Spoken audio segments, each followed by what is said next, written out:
Beaucoup d'entre vous, les hommes et les femmes qui ont entendu sa voix.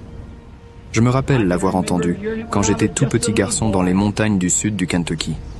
J'avais pensé que c'était un oiseau perché sur un arbre, mais l'oiseau s'est envolé. Il a dit « N'aie pas peur, c'est que tu vas partir d'ici, un jour, et tu vas habiter près d'une ville appelée New Albany. »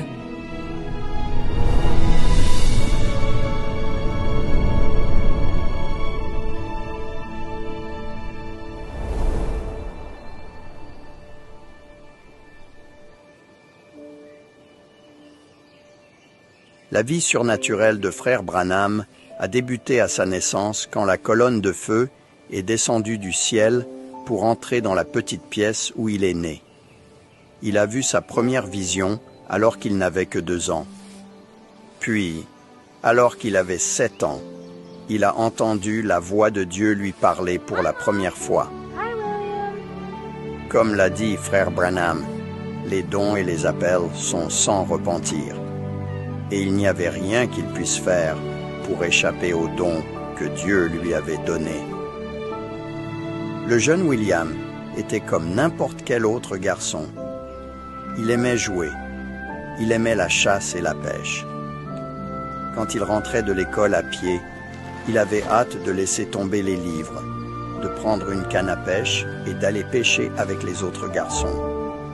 Il n'était qu'un petit garçon du Kentucky ordinaire, mais les choses n'étaient pas toujours faciles pour William. Le papa de William avait un important problème de boisson. Et comme William était l'aîné, c'est lui qui en souffrait le plus.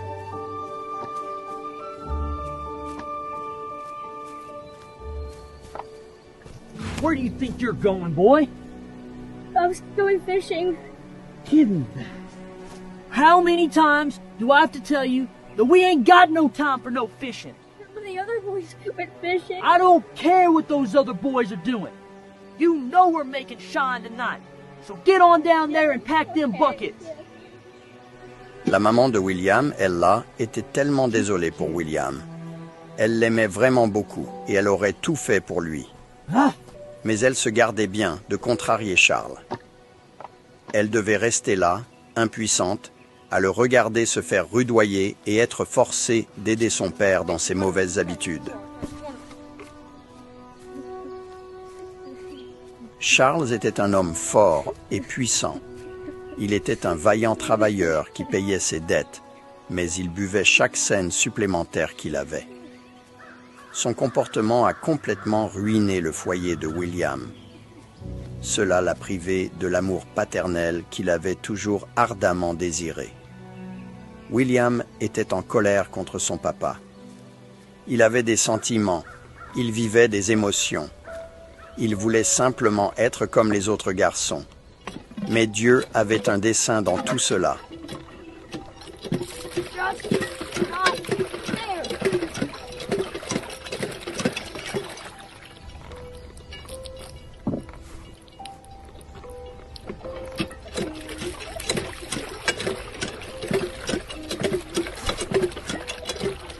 Un jour, je transportais de l'eau à partir de la pompe, là qui était à une distance d'environ un pâté de maison.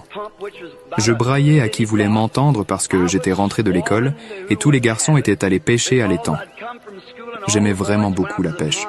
Alors, ils avaient tous pu aller à la pêche, tous sauf moi. Et moi, je devais transporter de l'eau pour cet alambic.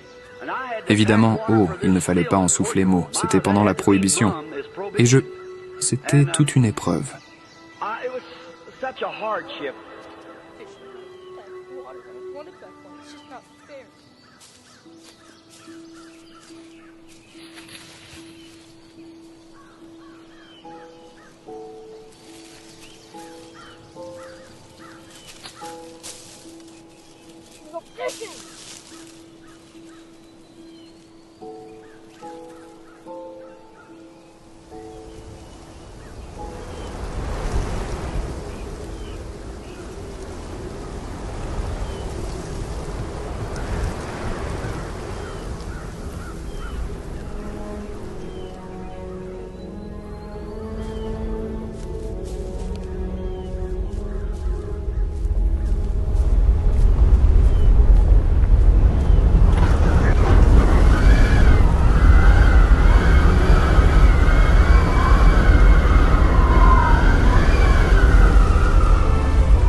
Quel genre d'émotion un garçon de 7 ans vit-il quand une voix profonde et mystérieuse lui parle depuis un tourbillon dans un arbre et lui dit de ne jamais fumer, de ne jamais boire et de ne jamais souiller son corps d'aucune façon?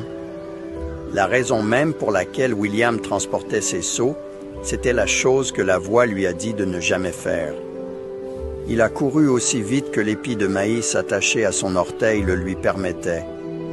Il voulait simplement être réconforté par sa mère. Il était si terrifié.